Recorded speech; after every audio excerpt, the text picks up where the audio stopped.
E então eu desde pequeno sempre fui muito exposto ao Evangelho. Sempre ouvi demais a respeito de Deus. Eu não sei se a maioria aqui já nasceu no lar cristão. Foi um privilégio que Deus me deu. Eu agradeço a Deus por desde pequeno ouvir a verdade. Mas eu cresci num lar cristão, mas você sabe que crescer num lar cristão não faz da pessoa um cristão de verdade. É verdade, sim. É isso aí. Porque eu cresci num lar cristão, mas cresci com uma vida natural a respeito das coisas espirituais. Como? A Bíblia diz que existem pessoas, nós vamos ler daqui a pouco, lá em 1 Tessalonicenses, já nós vamos abrir lá, vamos seguir aqui o rio do Espírito. Diz que existiam pessoas naquela época que tinham a forma de Deus, mas negavam o poder. O que é a forma de Deus? Algumas versões dizem a forma de piedade. O que é a forma de piedade? É o jeito cristão. É a maneira cristã de ser. É o glória a Deus, aleluia, louvado seja o nome do Senhor. Todas as frases que o povo fala na igreja. A forma de Deus, a maneira como o cristão deve proceder. Mas mesmo assim, negavam o poder de verdade. Aleluia. Eu não sei se existem pessoas aqui assim nessa noite. Forma de Deus, mas negam o poder verdadeiro. Negam a presença do selo da salvação, negam a presença do Espírito Santo, tão vazia e tão gelada que se o Espírito Santo fosse tirado de você, talvez você nem perceberia.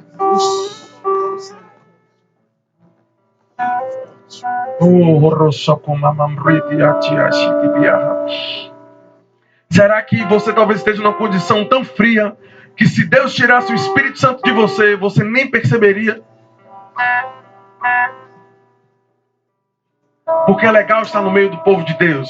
É legal estar no meio cristão. É legal participar dos cultos. Afinal de contas, é lá que a gente vê a galera. É lá que a gente vê o pessoal. Mas isso não te qualifica como um cristão de verdade que está vivendo uma vida intensa em Deus. Oh, meu Deus. Tem a forma de Deus. Eu tinha a forma de Deus. Eu tinha a forma de piedade. Não é à toa que eu toco tantos instrumentos hoje, eu nasci fazendo isso. Desde pequeno meu pai me incentivou a isso. Mas eu tive um encontro com Deus quando ainda adolescente. E eu acredito que essa noite pessoas vão ter esse mesmo encontro. Aleluia! Eu lembro que eu estava vivendo a vida da maneira, na igreja, na aparência de crente, sabe? Oh, aleluia! Oh, glória a Deus! Deus te abençoe, meu irmão! Glória a Deus! Deus é fiel! Oh, eu te amo, Jesus! A forma de Deus, mas negam o poder. A forma de Deus, outras versões dizem, mas negam a Deus por meio de suas ações. Aí eu lembro que eu estava vivendo uma vida da maneira que eu queria viver, mas na igreja eu tinha a forma de Deus. Eu saía, vivia a vida da maneira que eu queria viver, mas na igreja eu tinha a forma de Deus. Eu saía da igreja e ficava com quem eu quisesse ficar. Ficava sem ter, não é um termo tão antigo não, né? Eu não estou tão velho assim, eu tenho 25 anos. Então todo mundo sabe do que eu estou falando. Beija na boca de uma pessoa que você não está namorando. Mas na igreja eu tinha a forma de Deus. Mas vivia uma vida assim. Eu tinha a forma de Deus na igreja, eu cantava no louvor. E deixa eu lhe dizer uma coisa. Pessoas até recebiam coisas de Deus. Porque quando o poder se manifesta aqui, no meio disso que chamamos de igreja, independente de estarmos no templo de 4 paredes ou não, onde tem crente reunido, ali é uma igreja. Então nós estamos aqui em um culto. Você concorda comigo? Amém. Pronto. Então o povo recebia, mas deixa eu lhe dizer algo. Quando o povo recebe, não é porque necessariamente você tem uma vida com Deus. Porque o povo recebe porque Deus é misericordioso e vê a necessidade e atende o povo, não necessariamente você. Aleluia. Eu ouvi falar de um evangelista que ele estava vivendo uma vida de pecado. Se eu não me engano, ele estava em adultério. Mas o povo fez uma cruzada naquela rua. contratou um carro de som e botou lá. E aí disse, vamos chamar aquele fulano para poder pregar. E ninguém sabia como estava a vida dele. Ele sabia. Mas ele, por vergonha, foi pregar naquele lugar. Pessoas foram salvas, foram batizadas com o Espírito Santo. Por quê? Porque a Bíblia diz que o dom do Espírito Santo vem com um fim proveitoso. O dom do Espírito Santo vem não porque Deus está honrando de fato aquela pessoa que está pregando ali. O dom do Espírito Santo vem porque as pessoas que estão lá têm necessidades. Aí Deus supre aquela necessidade. Aleluia. O que eu estou tentando explicar a você? Que coisas podem acontecer na igreja. Coisas podem acontecer até por meio de você. Mas isso não quer dizer de fato que você está vivendo uma vida intensa em Deus, com sinceridade diante de Deus. Isso é possível? É possível. Isso acontece? Acontece. Durante um tempo. É aí que está o detalhe. Sansão foi ungido por Deus. A Bíblia diz que quando o Espírito de Deus possuía Sansão, ele fez coisas extraordinárias. Eu não sei se você lê a Bíblia como uma historinha, mas eu acredito exatamente como está escrito lá. Amém. A Bíblia diz que uma vez Sansão, cheio do Espírito Santo de Deus, rasgou um leão no meio. Arrancou as portas de uma cidade, ô caba forte. Colocou no lombo e levou até por cima de uma montanha. Quando ele estava possuído do Espírito de Deus. Mas Sansão começou a ter procedimentos errados, que não condiziam com a aliança que ele tinha. Sansão era nazireu, ou seja, ele era consagrado a Deus. Sansão não poderia se aproveitar, não poderia casar com mulheres que não faziam parte ali do povo de Deus. Sansão não poderia se aproximar de pessoas mortas, de coisas mortas. Sansão começou a quebrar as regras uma por uma. Mas se você vê nas entrelinhas, o Espírito Santo de Deus ainda vinha. Por quê? Porque Deus tinha misericórdia do povo que ele precisava salvar. Mas a unção foi operando, as coisas foram acontecendo, a vida foi rolando, até que um dia cessou aquilo. Até que um dia aquele tipo de vida leviana dele levou ele a perder a visão. Isso é muito forte. Ele estava com procedimentos errados, mas a unção se manifestava. Como isso é possível? Eu acabei de explicar. A unção se manifesta por causa do povo. Porque Deus tem necessidade, Deus tem desejo de alcançar as pessoas. Mas voltando para a minha história, eu tinha a forma de Deus, estava participando das coisas da igreja, participando dos acampamentos da igreja, participando dos eventos da igreja. Afinal de contas, eu estava ali não porque eu tinha um compromisso com Deus, eu estava ali porque ali fazia parte do meu clube social. Aleluia. Aleluia. Aí eu lembro que eu sonhei que Jesus estava voltando. O céu se rasgava no meio. O Filho de Deus estava descendo no meio das nuvens. A igreja começou a se erguer. E eu também, só que eu só subi meio metro. Quando chegou no meio metro de altura, eu caí. E eu acordei. Quando eu acordei, eu disse assim, isso foi só um sonho. No outro dia, eu tive o mesmo sonho. O céu se rasgou, Jesus estava descendo junto com os anjos. E deixa eu lhe dizer uma coisa, isso vai acontecer. Todos os sinais estão mostrando para isso. Claro que eu não tinha conhecimento pleno. Se nós formos estudar a Bíblia de verdade, nós vamos ver que nós não vamos ver essa cena de Jesus Cristo descendo, que a igreja vai ser arrebatada primeiro. Amém? Quando Jesus Cristo vier na segunda vinda, a igreja já está com ele nas nuvens. Ok? Mas era aquele tipo de conhecimento que eu tinha. Então, o Senhor produziu o sonho daquela forma, para eu entender a mensagem. Então, na segunda noite eu sonhei a mesma coisa. Eu subia meio metro e descia. Mas eu acordei e dizia, não sonho. Na terceira vez, a mesma coisa. Para não falhar com você, eu vou dizer que entre 4 a 5 noites eu sonhei seguido a mesma coisa. Jesus voltava, eu subia meio metro e ficava. E eu acordava dizendo, era um sonho. Pela quarta ou quinta vez, eu ouvi pela primeira vez na minha vida, como você está ouvindo a minha voz, eu ouvi a voz de Deus. Aleluia. Não foi uma visão, não foi alguém falando comigo, não foi um anjo, foi Deus falando comigo. E deixa eu lhe dizer, você vai saber quando é Deus. É verdade. Porque quando Deus fala com você de voz audível, a primeira coisa que vai acontecer é você vai perder a força em suas pernas. Pelo menos assim foi comigo. Eu lembro que eu acordei e disse, isso é um sonho. E eu ouvi com 16, 17 anos a primeira vez a voz de Deus falando comigo. Gente, com esse som que você está ouvindo a minha voz aqui. A voz do Senhor bradou ao lado do meu ouvido dizendo, um dia não vai ser sonho. O que você vai fazer? Meu amigo, a perna balançou assim. A única coisa que eu consegui fazer foi cair de joelhos.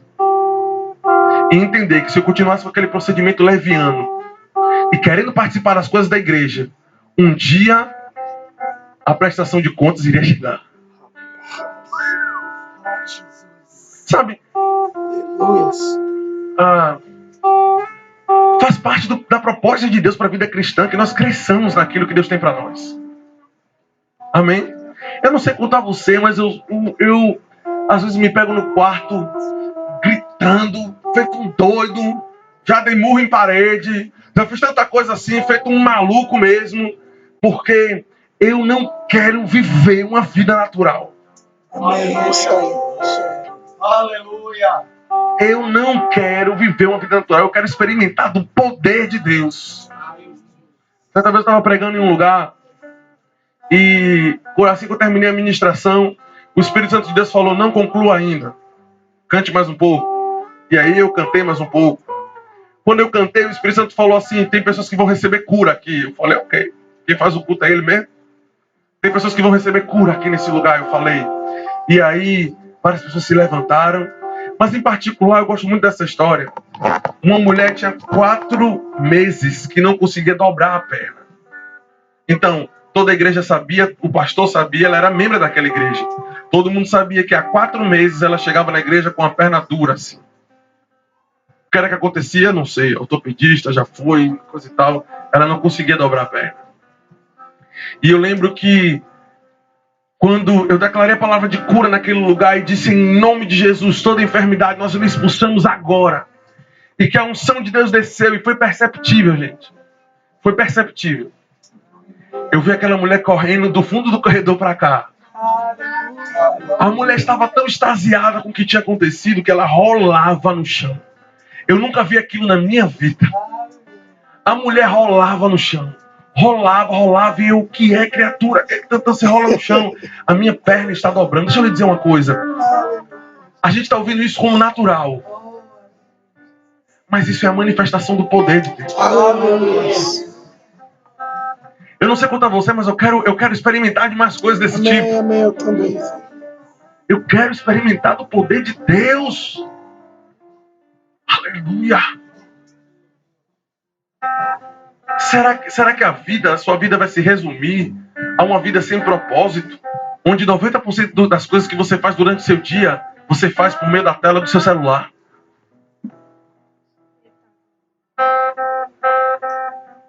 Será que a sua vida vai ser uma vida tão superficial? Eu creio que se Deus está caminhando para falar sobre isso, é porque tem pessoas que precisam receber isso. Amém. Será que nossa vida vai ser tão superficial, tão chula, tão sem propósito, tão pobre, que tudo que nós fazemos está aqui? Está aqui, é isso aqui. Se faltar internet, você não tem mais desejo nenhum. Será que é tão pobre assim a sua vida? Será que você está vivendo tão sem significado assim? Pobre, miserável, preso em uma tela de um telefone? Você está parando para perceber o quanto a sua vida está sem propósito? Em nome de Jesus, abra os seus olhos. Em nome de Jesus, eu declaro sobre você espírito de sabedoria e de revelação. Eu declaro essa potestade de prisão sendo quebrada na sua vida. Abra os seus olhos em nome de Jesus. Aleluia. No dia que isso lhe afastar de Deus, o quanto mais que isso aqui tenha custado, jogue no vaso sanitário e dê descarga. Porque você prefere viver com isso aqui e no dia do arrebatamento você não está qualificado para subir? Fique no inferno pela sua eternidade com seu celular na mão. Isso aí. E tente achar sinal de Wi-Fi no inferno. Peça a Satanás a senha. Isso aí. Isso é forte? É claro que é forte. Mas às vezes, para livrar um filho de um buraco que ele está prestes a cair, o pai machuca um pouco o braço da criança, porque ele precisa tirá-la do buraco.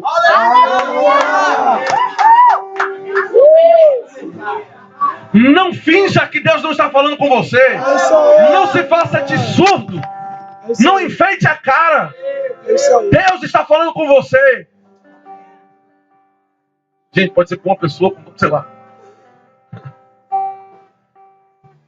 Existe uma vida mais intensa em Deus. Deixa eu lhe dizer, em suas mãos há poder para curar pessoas cegas. Em suas mãos há poder para mudar a vida de pessoas. Gente, eu tive nós estamos em Barra de Pojuca, né? Eu estive em Pojuca um tempo passado, Pojuca, a cidade mesmo, onde nós temos uma congregação da Verbo da Vida lá. E eu fui ministrar lá. E eu estou pregando naquela coisa, e eu vejo um cara da terceira fileira, mais ou menos, olhando para mim, alegre, recebendo a palavra. E eu pregando e pensando, rapaz, esse cara está recebendo demais a palavra. Que camarada folheado é esse? No final ele se aproximou de mim e falou, e aí, cara, você me conhece? Eu falei, rapaz, sua cara não é estranha não, mas assim, eu não gravo muito bem fisionomia, então me ajude aí a me lembrar.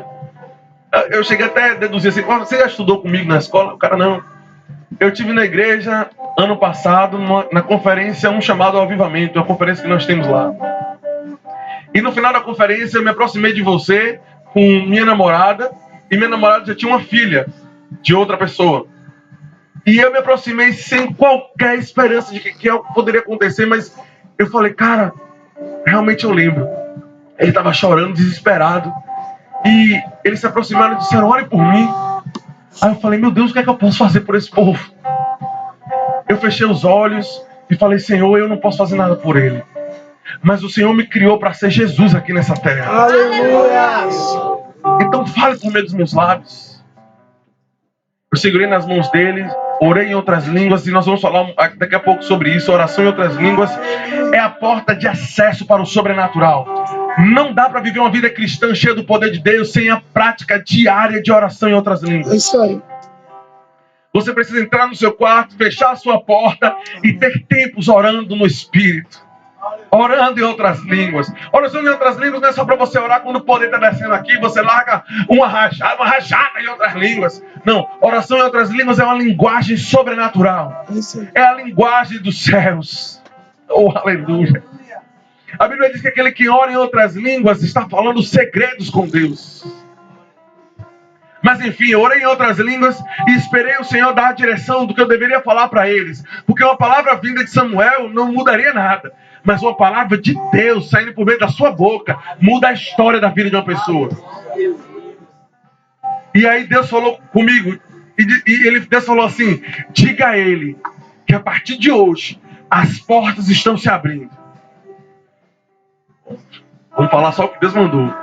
Eu declarei e disse assim, a partir de hoje as portas de sua vida estão se abrindo. Essa palavra vem de Deus, então em nome de Jesus receba isso. E ele recebeu. A conferência foi em julho. Para o mês que nós estamos agora, quanto tempo mais ou menos? 6 meses, 7 meses mais ou menos. E ele se aproximou lá e disse, cara, você se lembra dessa história? Eu falei, poxa, agora eu me lembro, você contou tudo. Eu me lembro da história. Aí ele falou, eu estava sem nada naquele dia. Deixa eu lhe dizer, hoje eu estou casado, com minha casa toda mobiliada, não falta nada em minha casa. Aleluia. Eu estou empregado, eu ganhei um carro. E tem essa menina aqui que é filha de outro casal que eu criei, mas meu filho está aí dentro da barriga dela. E ele falou assim, aquela palavra que você deu mudou a minha vida, cara. Eu peguei como uma palavra de Deus. A única vontade que eu tive foi de chorar na hora, porque eu falei assim, Deus, eu sei que não veio de mim, mas como é bom viver uma vida com o Senhor, ser a sua boca na terra e ver as pessoas respondendo para aquilo. Meu Deus, em 7 meses, a vida de uma pessoa mudou completamente. Simplesmente porque eu decidi ouvir uma pequena palavra que Deus disse e falar para ele. A vida com Deus é uma vida tão boa. Hoje é o dia de você decidir optar por isso. Talvez você se sinta desqualificado para viver essas coisas. Mas deixa eu lhe dizer, na verdade, você por si só, nós, todos nós, né, como diz o povo, todos nós somos desqualificados, naturalmente falando, né? No âmbito carnal, no âmbito superficial. Aleluia. Mas uma das coisas que o Senhor falou comigo para trazer aqui para você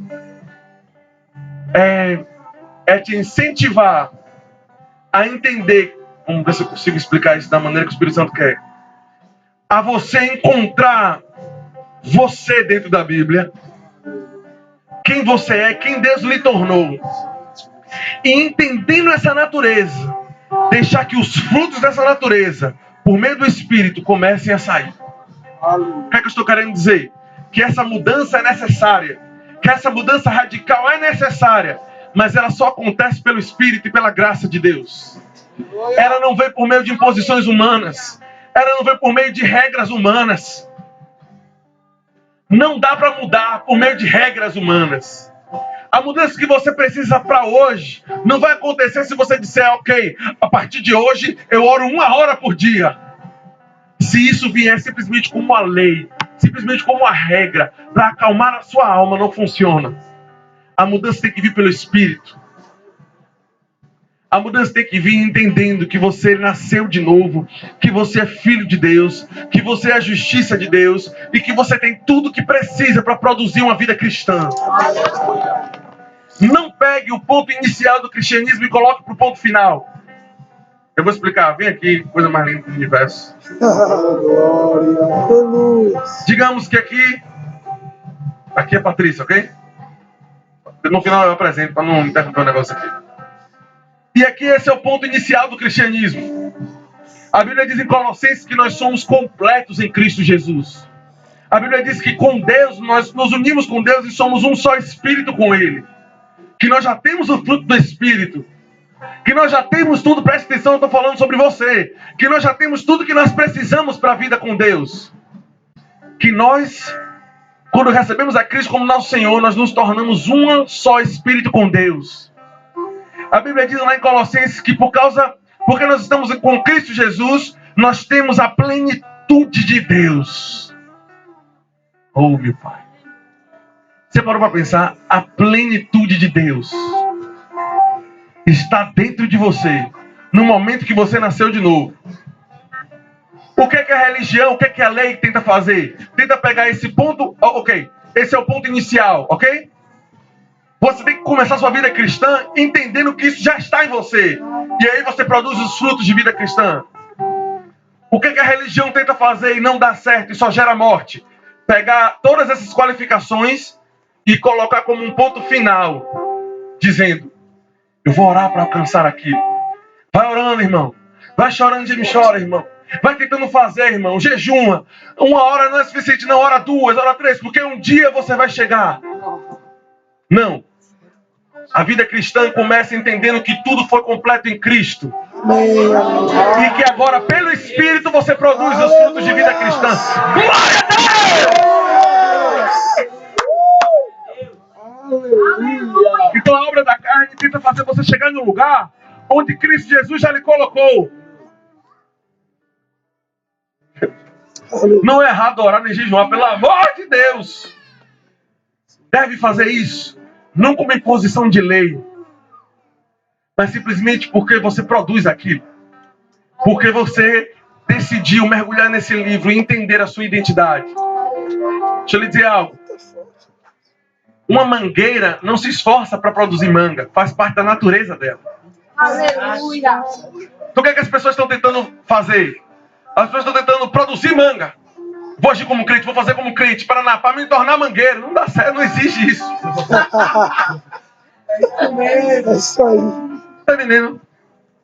Entenda que você estude, mergulhe, se aprofunde para entender que você já tem isso.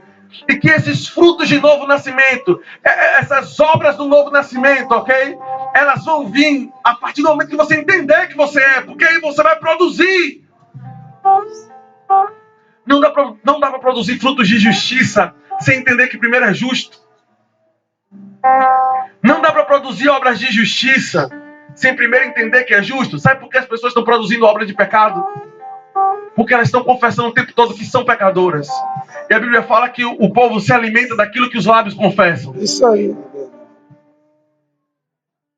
Sendo que a Bíblia, principalmente nas cartas do Novo Testamento, quando Paulo vai se referir à igreja, ele se refere a santos, amados, irrepreensíveis, inculpáveis. E Paulo sabe que o povo erra. Mas Paulo quer que o povo entenda que eles já são isso para produzir.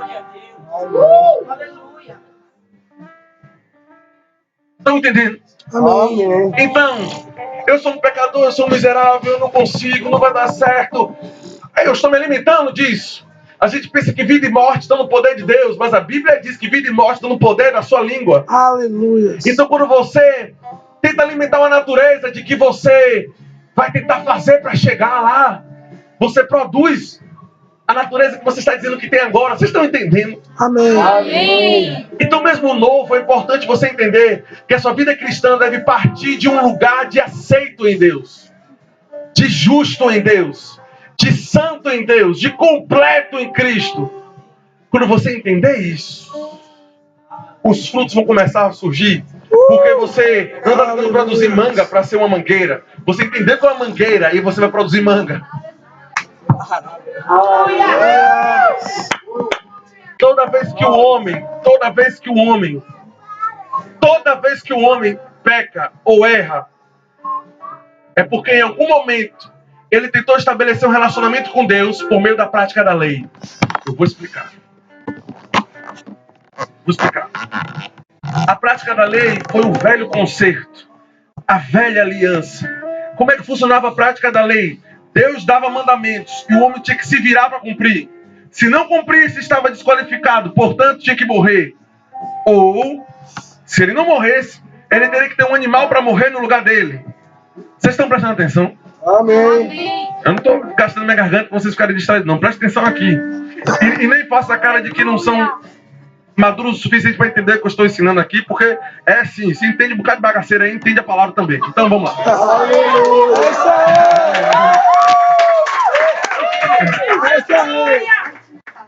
Aleluia. Aleluia. Isso É mesmo. verdade. Porque geralmente a gente tenta maquiar a palavra, não, porque a gente vai pregar para adolescente, para jovem, entende tudo.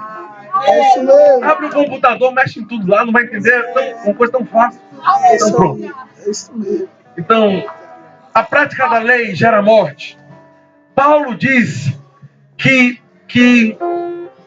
aleluia, que o pecado, usando a ocasião dada pelo mandamento, gerou morte em mim. Então Paulo estava explicando que quando ele tinha aquela velha vida debaixo de viver regras de lei, para tentar ser aceito por Deus, Paulo estava explicando que o pecado usava desse artifício para gerar morte. Por quê? Porque a Bíblia diz que a lei não veio para qualificar o homem. A Bíblia diz que Deus deu a lei para mostrar que o homem era imperfeito, para mostrar ao homem que ele precisava de um Salvador. A lei não foi dada para que o povo obedecesse, porque Deus sabia que ninguém conseguiria cumprir. Então a lei foi dada para fazer florescer o pecado dentro do homem. Para que no momento que o homem pecasse, ele entendesse: eu não consigo fazer isso. Deus, por favor, envia aquele que o Senhor falou que ia enviar. Manda o Messias em meu lugar, não consigo cumprir. É por isso que Paulo diz lá em Gálatas que a lei funcionou como um professor até chegar a Cristo. Então a lei funcionou como professor até chegar a Cristo. Ok? Pronto. Todo tipo de problema que você vive em sua vida, todo tipo de pecado e de erro que acontece em sua vida, aconteceu porque em algum momento, entenda isso em nome de Jesus, em algum momento, você tentou estabelecer um relacionamento com Deus por meio de obras e de prática da lei, e não por meio de Cristo, o nosso substituto. Vamos lá. Vou falando, vocês vão entendendo, ok? Então, a lei exigia a justiça do homem. Exigia que o homem fizesse certo, para então Deus abençoar. Na nova aliança, Deus não exige justiça, Deus provê justiça. Ok? A Bíblia diz que é aquele que não conheceu o pecado se referindo a Cristo Jesus, Deus o fez pecado por nós, em nosso lugar, para que nele, em Cristo, nós nos tornássemos justiça de Deus. Então, Deus pegou a justiça que antes um homem só recebia se fizesse o certo, e aqui na nova aliança dá a justiça ao homem como um presente. Se você receber o dom da justiça, reinarão em vida por meio de um só, a saber, Cristo Jesus. Não é isso? A Bíblia não diz isso? Quantos já leram esse versículo aqui? Eu não perdi tempo abrindo lá, mas a Bíblia diz que aquele que recebe a abundância da graça e aquele que recebe o dom da justiça, eles reinarão em vida. Como é que eu reino sobre o pecado? Como é que eu reino sobre os vícios? Como é que eu reino sobre os maus hábitos? Fazendo duas coisas. Primeiro, recebendo a abundância da graça de Deus. E segundo, recebendo a justiça de Deus como um dom. O que é justiça? Justiça é a posição correta diante de Deus. Estar como justiça de Deus é estar diante de Deus como se o pecado nunca tivesse existido. É estar diante de Deus sem senso nenhum de condenação. E entenda, o que eu vou falar agora aqui é muito profundo. Eu demorei para entender, mas eu vou largar a bomba aí e o Espírito Santo dá certo junto com você, amém?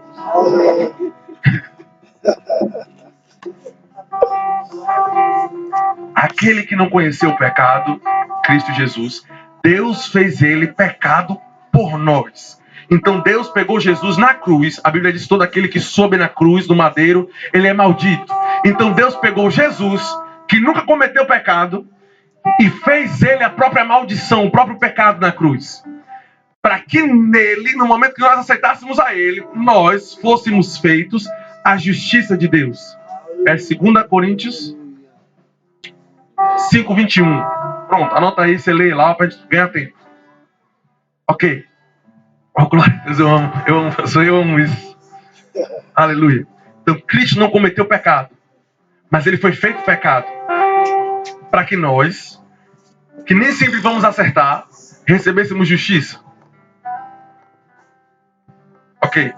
Então, Samuel, você falou que estar justo diante de Deus é estar em uma posição correta diante de Deus, independente de obras. Claro que tem que ser independente de obras.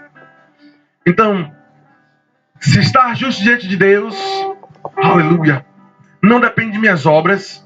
Quando eu erro, por que Deus continua me vendo como justo? Geralmente quando a gente erra, o que é que o diabo diz? Você é um pecador miserável.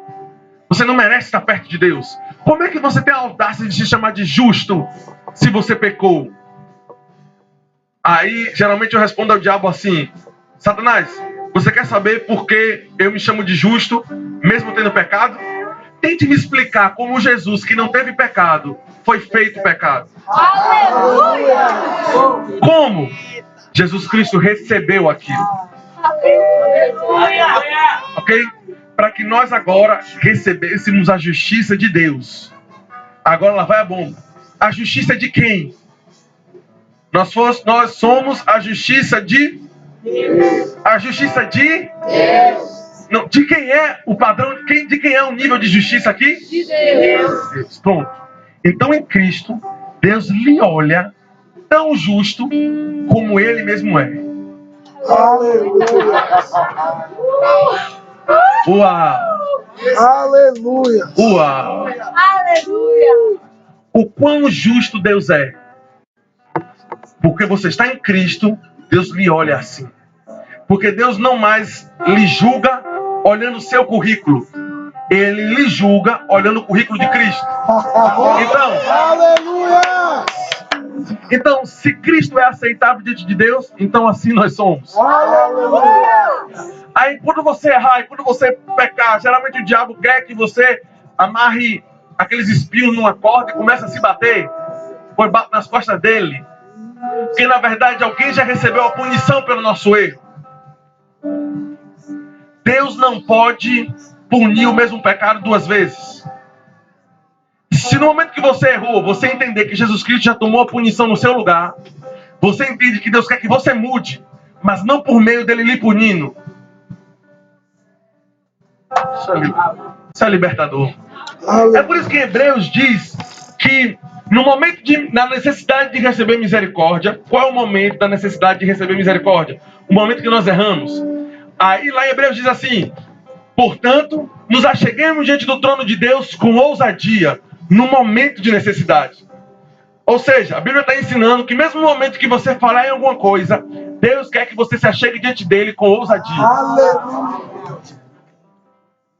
O que é religião? O que é que o diabo quer que você faça? Que você se acanhe, que você se afaste. Por quê? Porque isso vai fazer aumentar o pecado dentro de você. Vamos lá, um exemplo muito importante, muito interessante. Digamos que você recebeu uma roupa nova. Uma roupa nova. Um vestido para as mulheres, um vestido branco, cheio de pérola, cheio de aquelas armadas que as mulheres botam. E aí a mulher recebeu esse vestido. Digamos, Patrícia, recebeu esse vestido. É assim que ela bota, eu digo assim: amor, vamos na praia comigo? Ela vai dizer: de jeito nenhum. Não é isso? Por quê? Porque ela está com vestes limpas. Então ela não vai querer se sujar na praia. Porém, se ela tiver com a roupa largada, toda uma bermuda mesmo que pode sujar, uma camisa que pode sujar, o que ela vai dizer? Ah, bora, eu tô com essa roupa aqui mesmo. Ok, preste bem atenção. O diabo quer que você entenda que você está vestido com roupas sujas, para que no momento que outra oportunidade de pecado se manifestar, você diga: ok, eu já tô com essa roupa mesmo. É por isso que Deus quer que você entenda que mesmo no momento do erro, Ele lhe olha em Cristo, para que você se sinta com vestes brancas e chegue diante de Deus e diga: Deus, eu sou seu filho. O Senhor me comprou com o seu sangue. E o seu sangue me purifica de todo pecado. Amém, amém. Uma vez um menino estava lá na igreja. Ele estava tendo um problema com masturbação. E a gente percebia isso porque ele chegava batido na igreja. Você sabe de que eu estou falando, né? Chegava batido na igreja. E ele dizia: cara, eu não quero tocar hoje não. Eu falei: por quê? Porque eu fiz de novo. E eu falei: cara, ok. Sabe o que o diabo está tentando fazer com você? Está tentando lhe colocar. Ele já lhe influenciou a errar.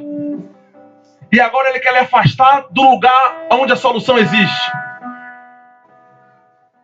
Aí ele: me explique. Eu falei: o único lugar onde você vai vencer isso aqui é debaixo da unção de Deus. O diabo tanto lhe influenciou como para errar, como ele quer lhe tirar do lugar onde a cura está. O diabo bota dor de cabeça e quer jogar o anador fora. Vocês entenderam agora? Amém. É por isso que Deus nos reveste da justiça de Cristo. Para que Deus, gente, entenda. Deus sabe que em algum momento nós vamos falhar, ou por pensamentos, ou por ações, ou por... nós vamos. Esse é o diferencial da lei para a nova aliança. Esse é o diferencial. Porque se no momento que eu errasse aqui, Deus tivesse que me punir pelo erro, qual é a diferença então de Cristo para a lei? Qual é a diferença? Se na lei eu só recebo bênçãos de Deus se eu acertar, e eu mereço a morte se eu errar, Cristo veio para mudar alguma coisa nessa história. Cristo veio para me colocar em uma posição onde eu preciso entender minha natureza, minha identidade, para então produzir certo. E mesmo no momento em que eu continue errando em alguns pontos, mesmo querendo acertar, mas ainda errando, porque nós vamos errar em alguns pontos, você precisa entender que algum dia na sua vida você vai voltar a errar. Por mais santo que você esteja tentando viver, em algum momento vai existir um erro. Então Deus mandou Cristo para providenciar um novo testamento, uma nova aliança, onde Deus lhe colocou dentro de Cristo, para sempre lhe ver como Cristo é. A Bíblia diz que assim como Cristo é, assim nós somos nesse mundo. Então quando você faz alguma coisa errada, entenda, é nesse momento que você precisa chegar com ousadia diante de Deus. Porque na verdade a punição para o seu pecado já está resolvida e solucionada em Cristo. Cristo foi o pagamento pelo erro do seu pecado. Se Deus lhe punisse de novo, pelo mesmo erro que ele puniu Cristo no seu lugar, Deus seria injusto. O que respalda esse ensinamento de justiça é a própria santidade de Deus. Deus é tão santo que se ele lhe punisse de novo pelo mesmo erro, ele não estaria sendo justo. Eu poderia questionar ele: por que o Senhor enviou Jesus no meu lugar? Ah, meu filho, para morrer no seu lugar, para poder pagar pelos seus pecados. Ok, por que o Senhor está me punindo? Não faz sentido, gente. É por isso que Colossenses diz que o nosso escrito de dívida, que constava o nosso nome, Deus cravou na cruz. Para que em todo momento que você errasse e o diabo tentasse olhar o seu escrito de dívida, Deus tem que olhar para a cruz para ver o escrito de dívida. Eita, pai! Glória a Deus! Samuel, esse estilo de vida, esse estilo de ensinamento vai levar as pessoas a errarem? É óbvio que não. Eu estou lhe ensinando que mesmo quando você erra, você pode chegar diante de Deus para mudar isso. Aleluia! Tudo que acontecia no Antigo Testamento era simplesmente uma sombra, uma figura do que Cristo viria a fazer no Novo. Ok? Então a Bíblia diz que todo o Antigo Testamento, ele na verdade era como... Lembra quando as máquinas tinham aquele negativo? Pronto, aquele filme, né, que viu o negativo, pronto. A lei era como essa imagem meio embaçada. Cristo veio revelar isso. Vou explicar melhor. Aleluia. Esse ensino traz libertação para a sua vida. Amém, amém. Isso aí. De que precisa mudar as coisas que precisam mudar. Aquilo que eu falei no começo, precisa mudar. Mas entendendo de onde você está primeiro. Ok? Eu vi uma coisa tão feia, eu vi um vídeo de uma cacatua imitando um latido de um cachorro. O que é que ele está querendo dizer com isso? Que a cacatua estava agindo de acordo com a natureza que não pertencia a ela. Isso é ridículo. Não dá certo. Cacatua é um passarinho. É tipo um papagaio branco que tem um penacho assim. Amarelo, pronto. Aí a cacatua andava pelo chão assim. Certinho, cara, certinho. Mas é ridículo. Por mais que ela tente fazer obras de cachorro, ela nunca vai se tornar um cachorro. Aleluia! Só produz obras de cachorro um cachorro. Por quê? Porque ele tem essa natureza. Você tem que entender que você tem a natureza de Deus dentro de você. Aí o diabo diz, você é um pecador. E você também confessa isso. Que não consegue fazer nada certo. E agora você quer agir, a mesma coisa que a cacatua tentando latir. Entenda a sua natureza. Entenda a sua natureza. O nosso lugar em Cristo não é distante de Cristo. O nosso lugar em Cristo, de acordo com a Bíblia, é assentado com Cristo nos lugares celestiais. Então, voltando. Tudo que acontecia no Antigo Testamento era uma figura. Era como um negativo de uma máquina, mostrando o que haveria de vir. Glória a Deus. Então, em toda a história do Antigo Testamento, se você levar Jesus para ler o Antigo Testamento com você, Jesus vai lhe mostrar que ele estava lá. Eu vou explicar. Vamos lá. A Arca de Noé. A Arca de Noé estava lá. Deus mandou construir a arca, por quê? Porque condenação estava vindo sobre o mundo. Ok? Aí Noé era uma figura de Cristo. E Noé constrói uma arca, onde ele coloca a família dele, que tem o sangue dele, dentro dessa arca. Para quê? Para que dentro da arca, mesmo com a devastação do mundo afora, as pessoas que estão ali dentro estejam seguras. Na segurança do lugar que Noé, que era Cristo, construiu para elas. Você já conseguiu entender que Jesus está nessa história aí? Era uma figura de Cristo? Ok. Dentro dessa arca, você concorda que quando a onda vinha muito forte, provavelmente alguma pessoa caía ali dentro de um barco? Você já viajou de ferryboat? Alguma lancha, alguma coisa assim? Sim.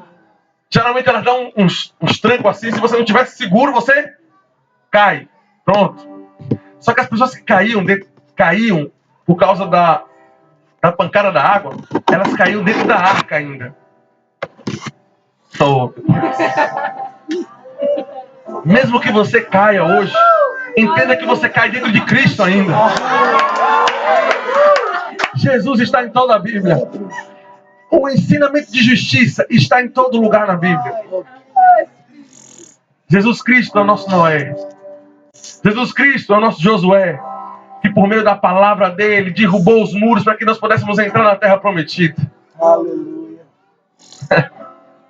Jesus Cristo é o nosso Boaz, que resgatou aquela mulher que estava perdida, sem parentes, sem pessoas para sustentá-la, que precisava de alguém para amparar ela. Boaz resgatou aquela mulher. Ali era Cristo no Antigo Testamento. Aleluia. Amém. Aleluia. Jesus Cristo era a folha de figueira que cobriu a vergonha de Adão e Eva quando eles descobriram que estavam errando.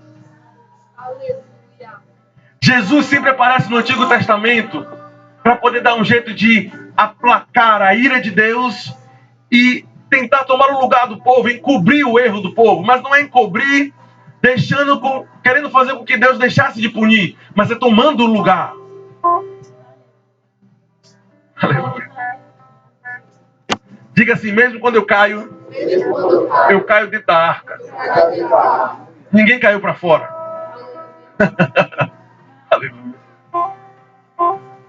Eu vou lhe mostrar o poder de entender a nova aliança. Não tenta misturar. Não tenta misturar. Você nunca vai ser aceito por Deus por meio de nenhuma obra que você possa praticar. É impossível. A Bíblia diz que todas as nossas obras de justiça são como trapos de imundícia diante de Deus. Só dá para ser aceito diante de Deus dentro de Cristo. Aleluia. Aleluia. Então, quando você chegar diante de Deus, pare com esse espírito de autocomiseração, tentando fazer Deus lhe perdoar. Chegue diante de Deus, mostrando para Ele o que Ele mesmo providenciou para você. Pai, eu estou em Cristo. Pai, eu nasci de novo. Eu sou uma nova criatura. Quer ver um bom exemplo para você entender a diferença de natureza? Digamos que existe um porco e uma ovelha. Ok? E as duas foram jogadas dentro da lama. O porco e a ovelha foram jogados dentro da lama. O porco e a ovelha caíram dentro de algum tipo de erro, algum tipo de pecado. Qual é a diferença entre os dois? É que a natureza do porco quer ficar ali naquele lugar. Mas a ovelha chora para alguém tirá-la. É por isso que você precisa entender a sua natureza. Aleluia. Aleluia. Diante do Monte Sinai, entenda, desde a saída do Egito até o Monte Sinai, a Bíblia diz que Deus guiou o povo pela sua graça. Então, o povo murmurou do Egito até o Sinai, concorda? Murmurou no Mar Vermelho, murmurou porque não tinha pão, murmurou por causa daquilo. E mesmo assim, Deus ouvia aquilo, mas retribuía ao povo. O povo murmurou porque tinha sede, Deus deu água. O povo murmurou, e murmuração é pecado, ok? Murmurou porque tinha faltando pão, Deus enviou maná. Então Deus supria sempre a necessidade do homem. Por quê? Porque Deus estava guiando o homem por meio da sua graça. Mas quando chegou ao pé do Monte Sinai, aconteceu algo muito interessante. O povo chegou diante de Moisés e de Arão e disse assim: Moisés e Arão, tudo que Deus ordenar, nós faremos. Em outras palavras, o povo chegou para diante de Moisés e Arão e disseram assim: diga a Deus que eu não quero mais ser abençoado por meio da graça dele. Mande Deus colocar a lei e eu vou obedecer. Deus falou: ok, tá certo, Moisés, venha para o monte, suba no Monte Sinai, eu vou te dar a lei. Deus deu a lei.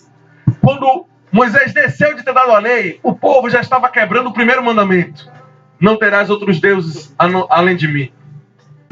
No momento que o povo pediu a lei, no primeiro mandamento o povo já percebeu: eu não consigo cumprir isso sozinho. Mas ali já era tarde demais. O povo já tinha estabelecido a maneira com a qual ele queria se relacionar com Deus. E a partir dali, já naquele primeiro ato de pecado, 3.000 pessoas morreram. Por quê? Porque eles disseram: Deus, eu quero ser aceito diante do Senhor por meio de minhas obras. Se eu acertar, me abençoa. Se eu errar, me puna pelo meu pecado. 3.000 pessoas morreram. Por quê? Porque Deus deu a lei. Aí agora nós vamos para Cristo Jesus. E lá no povo estava reunido todos em um só lugar, né? E o Espírito Santo desceu como fogo sobre eles. E eles passaram a falar em outras línguas. Pedro saiu tão ousado e pregou. E quantas pessoas foram se converteram naquele dia? 13. Quase o quê? Ok. Diante do pé do Monte Sinai, Deus deu a lei, 3.000 morreram. Mas quando na nova aliança, Deus deu o Espírito, 3.000 pessoas nasceram de novo. A letra mata, mas o Espírito dá vida. Aleluias! Aleluias! Olha a diferença. Em um lugar Deus deu a lei, o povo morreu. Em outro lugar Deus deu o Espírito. E a igreja começou a crescer. E a crescer porque eles entenderam. O selo que me garante a entrada no céu é o Espírito Santo dentro de mim. Eu nasci de novo. Eu sou filho de Deus. Eu sou amado pelo Senhor. Meu Deus.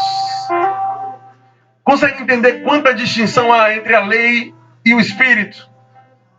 Vocês estão sendo abençoados? Amém. Quero te mostrar mais algumas coisas aqui. Aleluia. Em 2 Coríntios 3, do 7 ao 8, Paulo chama os 10 mandamentos de um ministério da morte.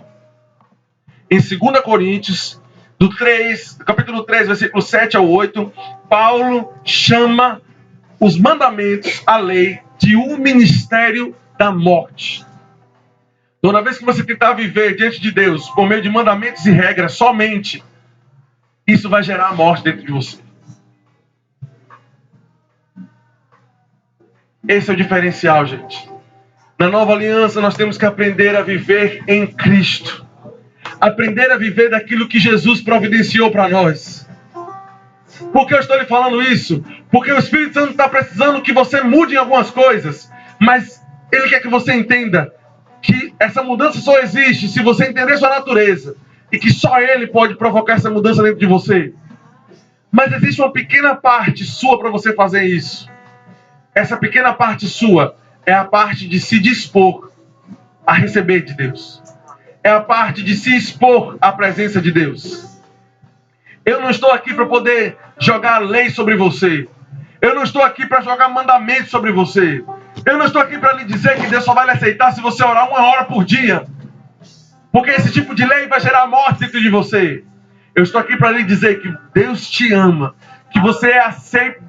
Que você é aceito por Deus, que você nasceu de novo e que o Espírito Santo está lhe trazendo para uma mudança para dentro de você. Eu estou lhe mostrando que você precisa mudar, mas estou lhe mostrando que você só muda, só vai mudar, aleluia, quando você entender a sua natureza. Diga assim, eu nasci de novo. Eu nasci de novo. Diga assim, eu sou justo. Eu sou justo. Em Romanos, no capítulo 5, por favor, se comprometa comigo, não com Deus. Leia Romanos, no capítulo 5, assim que terminar essa ministração aqui. Eu gostaria que assim que terminar essa ministração, ou alguma programação se tiver depois, tudo bem, façam. Mas assim que você for se deitar, leia somente o capítulo 5 de Romanos. Mas leia lembrando disso que eu estou lhe dizendo aqui. Porque lá você vai encontrar algo muito interessante. Você vai encontrar algo dizendo assim, que o primeiro Adão, por causa do pecado do primeiro Adão, muitos foram feitos pecadores. Mas por causa da justiça do segundo Adão, que é Cristo, muitos foram feitos justos. Você vai entender que a palavra pecador está se referindo a Adão e a consequência do que Adão fez. Mas em Cristo, diante de Deus, você é justo. Eu ouvi um vídeo muito interessante uma vez. O vídeo era o seguinte, era uma balança grande, e o nome da balança era o medidor de bondade. E tinha uma fila de pessoas, e aqui estava o céu, e aqui o inferno. E aí tinha um cara todo vestido de paletó e de gravata, com a Bíblia embaixo do braço. E aí ele subia na balança. Só que aquela pessoa tinha a opção dela subir na balança por ela mesma, ou de ela colocar um cidadão que estava aqui do lado no lugar dela. Aí o pregador subiu e disse assim, por favor, pode me pesar aqui na balança? Eu preguei já em não sei quantas mil conferências. Eu ganhei 1 milhão de pessoas para Jesus Cristo. Por favor, me pese aqui. Pode me pesar no medidor de bondade. Aí o medidor de bondade batia no bom e voltava. Pá, ruim. E aí ele sentava no banco de quem ia para o inferno. Repare. E um por um as pessoas iam subindo. Subindo. Subindo. E sendo desqualificado. Até que tinha lá um bêbado. Todo rasgado. Com 1 litro de cachaça na mão. E aí o meu irmão subiu. E aí, mano? Aí o rapaz falou, ok. Igual aos outros, você pode tentar se pesar para o medidor de bondade ou botar aquele cara no lugar. Aí o bêbado falou assim, rapaz, eu tô lascado mesmo. Vai que aquele cara pelo menos é melhor do que eu, né? Bota o cara no meu lugar. Quando o cara virou assim, tinha escrito Jesus na camisa dele. Aí Jesus subiu na balança no lugar do bêbado. Aleluia. Aí o medidor de bondade fez pum! Aleluia. Quase estourou de tanta bondade. Aleluia. Aí o cara falou, ok, você está qualificado, pode entrar no céu. Aí o povo que estava do lado de lá fez, isso é maluco, isso é injusto, isso é injusto. Aí o cara falou, meu amigo, o nome disso é graça. Aleluia. Aleluia!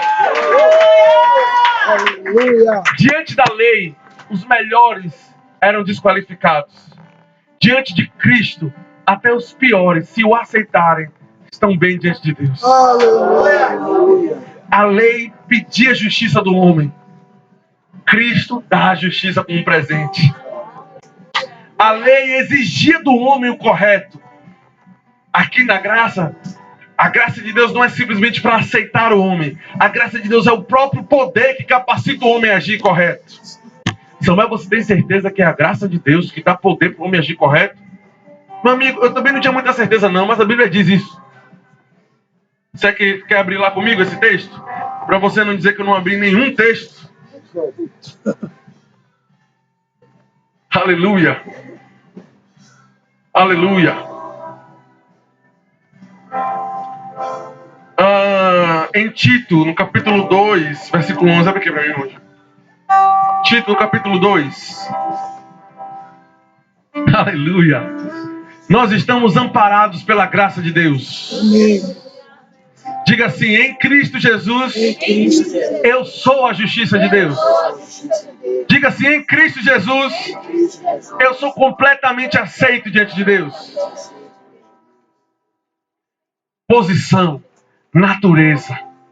Se você entender isso, os frutos vão vir com naturalidade, não com peso. 2 homens. Aleluia.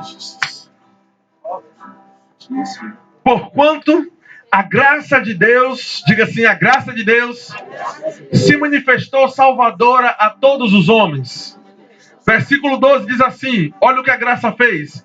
Educando-os para que, renegadas em piedades e as paixões mundanas, vivamos no presente século de forma sensata, justa e piedosa. Como é que o povo hoje vai viver de forma sensata, justa e piedosa? Recebendo a graça de Deus. A graça de Deus nos educa a viver de maneira correta. Entenda, eu não estou aqui apoiando o viver errado e mesmo assim Deus lhe aceita. Eu estou lhe dizendo que a única maneira de viver certo é recebendo a informação de que Deus já está lhe aceitando. A verdade é essa. Não faz sentido. Mas é bem assim que Paulo disse, que Deus salvou o povo pela loucura da pregação. Por que Paulo se referiu à graça como a loucura da pregação? Porque não faz sentido. Não faz sentido. Não faz sentido para mim viver a vida toda certa e tentando buscar as coisas de Deus e é verdade. Nós estamos aqui, ok? Chegamos no final da vida e vamos para o céu. Aí chegamos lá no céu e encontramos um Hitler da vida que matou milhares de pessoas da forma mais desastrosa que você possa imaginar. Abriu barriga de pessoas, matou pessoas com gás venenoso.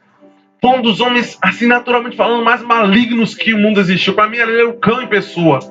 Mas se no último segundo de vida dele, ele com sinceridade aceitasse Jesus, ele se tornaria tão justo quanto o próprio Deus. Por quê? Porque a partir do momento que nós aceitamos a Cristo, Deus rasgou o seu currículo. Oh, meu Deus. Obrigado. Deus, para levar ele olha para Cristo. Quando Deus deu a lei, como eu estava falando, 3.000 pessoas morreram. Moisés quebrou a tábua da lei. Quebrou, Deus, esse povo não vai conseguir viver para o Senhor, não. Não vai. Com a lei, ninguém vai viver. O Senhor deu a lei a eles, eles quebraram. Mesmo antes da lei chegar, eles quebraram o primeiro mandamento. Estão entendendo isso? A lei não gera vida dentro das pessoas. A lei, como Paulo diz, evidenciava o pecado. Viver por meio de regras diante de Deus só vai evidenciar o erro que está dentro de você. A nossa transformação, gente, tem que ser pelo Espírito. Deixando o Espírito de Deus fazer. Deixando o Espírito de Deus fazer. Aleluia. Não é por força, nem por violência. Aleluia. É pelo Espírito de Deus. Aleluia. Nosso papel é só nos expormos a isso. É isso aí. Senhor, pelo amor de Amém, Deus, eu já amém. fiz 10 milhões de vezes a mesma coisa que eu disse ao Senhor que eu não conseguiria fazer, mas quer saber de uma? Eu só posso ser mudado aqui mesmo, então que bom que o Senhor me aceita, eu tô aqui. Dá um jeito aqui em minha vida. Aleluia. Aleluia. Nunca se afastando. O pai não esperou o filho pródigo se resolver lá para aceitá-lo. O pai recebeu o filho pródigo e o próprio pai, dentro da casa do pai, foi que ele recebeu uma mudança, roupa nova e um anel no dedo. É só na presença do próprio pai, é só na presença de Deus que a mudança que precisa acontecer, acontece. É por isso que Deus criou essa nova aliança, onde não importa o que aconteça, você pode estar sempre do ladinho de Deus, a fim de receber misericórdia no momento de necessidade. Aleluia. Antes de falar, eu estava falando alguma coisa. Eu contei alguma história, parei pela metade. Lembra não, né? Eu estava mentindo. Pronto, foi esse sentido mesmo. Aleluia. Gente, eu amo a unção de ensino, amém? Eu estava lá no quarto assim, pedindo, Deus, rasga os céus e pipoca o negócio lá embaixo. Se eu pudesse, eu estaria uma bomba aqui para estourar aqui no... Amém? Mas a revelação da verdade traz maiores benefícios. É isso aí. Amém. Exemplo, Amém. você já botou com dinheiro em algum lugar no seu bolso? Ou em alguma jaqueta sua, em alguma coisa assim, você esqueceu que tinha dinheiro lá? E você estava precisando de dinheiro? E você passou vergonha, sem saber que o dinheiro estava no bolso? Meu Deus, eu estava precisando de dinheiro. Eu estava precisando daquele desconto, eu estava precisando dos descontos. Ele ali o tempo todo. Só não estava revelado aos seus olhos que ele estava ali. Você está tentando viver uma vida correta diante de Deus. Eu estou lhe mostrando que isso já está dentro de você. Aleluia. A partir do momento que você descobre, você usufrui. Ninguém usufrui de algo que está escondido. Ninguém usufrui de algo que a pessoa não sabe que tem. Eu estou lhe mostrando que você tem a justiça dentro de você. E por isso você pode andar correto diante de Deus. Lá está a irmã supercrente, que recebeu uma nova convertida. E a nova convertida chegou na casa dela e disse assim, irmã, vamos tomar um cafezinho aqui junto? Vamos, querida, sente aí. As irmãs da igreja gostam de se chamar de querida, né? Sente aí, querida. Não conhece nem a criatura, sente, querida. Sentou, toma um cafezinho comigo, querida. Como é que está a sua vida com Deus, querida? Que você aceitou Jesus agora, me conte como é que está. E a irmãzinha que aceitou Jesus agora disse assim, poxa, rapaz, eu estou sentindo uma transformação tão grande dentro de mim. Todo dia quando eu acordo, eu pego os 10 primeiros minutos do meu dia e busco a Deus. Deus fala tanto comigo. Eu saio dali tão revigorado daquele tempo que eu tenho com oração. E a irmã super crente diz assim, que isso, querido? 10 minutos só de oração? Aí a irmã que nasceu de novo diz assim, poxa, quanto tempo você ora? Eu acordo às 3 da manhã em jejum. Eu oro até às 9 de joelho em cima da Bíblia. E a irmã que estava tendo um bom relacionamento com Deus, estava crescendo em Deus, sai dali condenada. Porque leis naturais foram impostas a ela. Quando a pessoa aceita Jesus Cristo, Jesus tira o fardo dela. E geralmente a pessoa chega na igreja e o povo da igreja quer colocar mais fardo sobre ela. Ah, ok, você está livre dos fardos aí? Depois eu vou lhe dar alguns fardos cristãos aqui agora. A partir de agora, você tem que, pelo menos 1 hora por dia, você tem que fazer isso, você tem que fazer aquilo. E quanto mais ela faz, nunca ela está satisfeita. Quando ela ora 1 hora por dia, o diabo acusa dizendo, você orou só 1 hora, rapaz. Que tipo de crente é você? Você tinha tempo para ficar 1h30, mas não ficou. Deus está com raiva de você. Não tenta impor. Se você está vivendo em um nível altíssimo de glória e de manifestação da presença de Deus, não tenta impor isso a quem está crescendo, gente. Aleluia. Deixa o Espírito Santo de Deus alimentar o próprio filho dele. Deixa Deus dar comida ao próprio filho dele. Eu estou lhe dizendo aqui para todos vocês, adolescentes e jovens que estão aqui, se vocês estão em certo nível com Deus, estão crescendo bem naquele nível ali, continue. Não tenta se assemelhar a João Batista batizando Jesus, não. Aquilo foi ele. Cresça com Deus à medida que o próprio Deus te transforma. Amém? Amém? Não tenta botar mandamentos. Olha, deixa eu lhe dizer uma coisa. Não bota relógio quando for orar, não. Uma vez eu botei assim, olha, eu vou orar aqui, eu só paro quando bater 1 hora ali, ó. E aí eu comecei, ora, em línguas mesmo. Comecei. Daqui a pouco,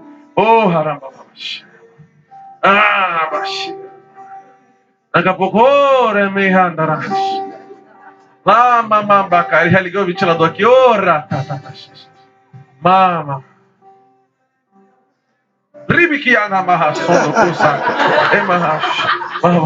E o diabo, um miserável, você não consegue nem, você está dormindo no meio da oração. Ninguém aqui nunca dormiu quando estava orando. Me ajude com sua religiosidade, me ajude. Viu? Que uma vez eu fui numa vigília na igreja de meu pai, numa vigília, e meu pai inventou de fazer o povo orar 3 da manhã. Olha, irmã, se você estiver fazendo uma vigília, geralmente 3 da manhã o povo dorme. Não pede para o povo orar ajoelhado, não, que não dá certo. Eu mesmo dormi, vi Moisés e Elias, acordei cheio de revelação. Vocês estão entendendo o que eu estou querendo dizer? Cresça na vida cristã sem peso. É isso aí. Ok? Sem peso, sem aquela coisa de eu ter que fazer. Se não, Deus há. Se eu não fizer, Deus há. Se eu fizer certo, Deus, de boa, você é meu brother. Se eu fizer errado, Deus, vou lhe pegar, malandro. Que é isso? Sabe o que é crescer sem peso? Crescer, diga assim, eu quero crescer. Sem peso. Foi isso que a nova aliança trouxe para você, meu querido. Diga assim, é inevitável que eu vou errar. Mas mesmo quando errar, eu estou justo diante de Deus. Porque Jesus Cristo é meu substituto. E Deus olha para Jesus para me qualificar. Aleluia! Glória a Deus. Esse tipo de ensinamento pega a única arma que o diabo tem e joga fora. A única arma que o diabo tem, entenda, a única arma que o diabo tem são sugestões. O diabo não pode tocar no seu espírito. O Espírito Santo habita dentro do seu espírito. Não fica o Espírito Santo e o diabo no mesmo lugar, não. Seu espírito está salvo. O seu corpo você precisa cuidar, correr, malhar, parar de comer comida baiana demais. E a sua alma você renova com a palavra. A sua alma você renova com a palavra. Pega as informações do mundo, tira e coloca a Bíblia. Amém? Pega o que o mundo diz. Faz isso aí. Bota a palavra de Deus. Bota a palavra de Deus. Estudando, meditando, tendo uma vida de oração. Sem peso. Mas tente cultivar uma vida de oração. A Bíblia diz que nós somos os ramos de Jesus Cristo a videira. Jesus disse assim: se vocês não estiverem em mim, vocês não vão produzir fruto nenhum. Nós temos que estar perto de Deus para esses frutos saírem. Amém?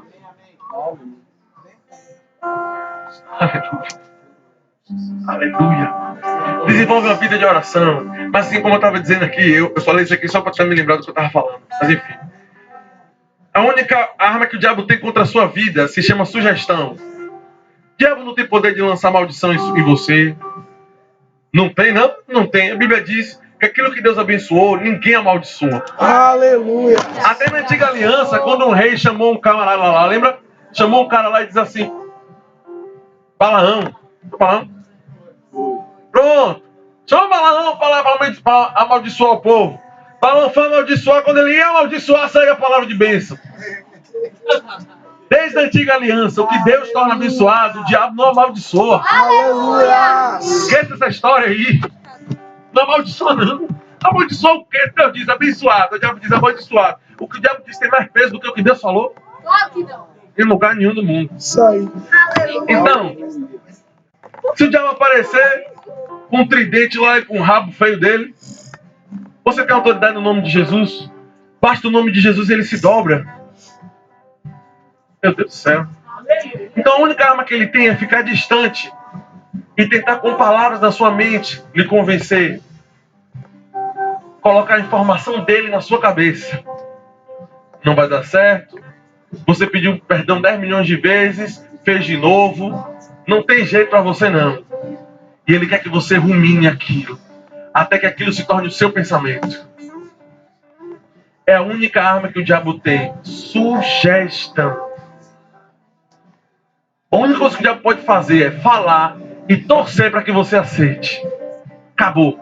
O diabo não tem mais nada além disso. No resto do poder que ele tinha, Jesus Cristo já tratou quando deu a pisada na cara dele. Aleluia. Então, pelo amor de Deus, não aceite as sugestões do diabo. Amém? Amém. Amém? Então amanheça. Amanhã é muito assim, né? Redundante, mas amanhã pela manhã, ou até agora de noite, se sinta leve diante de Deus. O fardo que estava sobre você, você descobriu hoje à noite que Jesus já levou. E Ele não vai trazer de volta. Acabou. Você acha que em Romanos 8 está escrito assim por quê? Olha. Agora, pois, já não existe mais nenhuma condenação para aqueles que estão em Cristo. A gente lê tão rápido, nem entende o que está sendo dito ali. Está sendo dito que na sua vida nunca mais vai ter necessidade de existir condenação. Meu Deus! Você nunca mais precisa sentir condenação. O que é condenação? É o sentimento de pesar por causa do erro. Mas o sentimento de pesar não que ele leva para o certo, mas que ele repele de Deus, que ele afasta de Deus. Você nunca mais precisa sentir isso.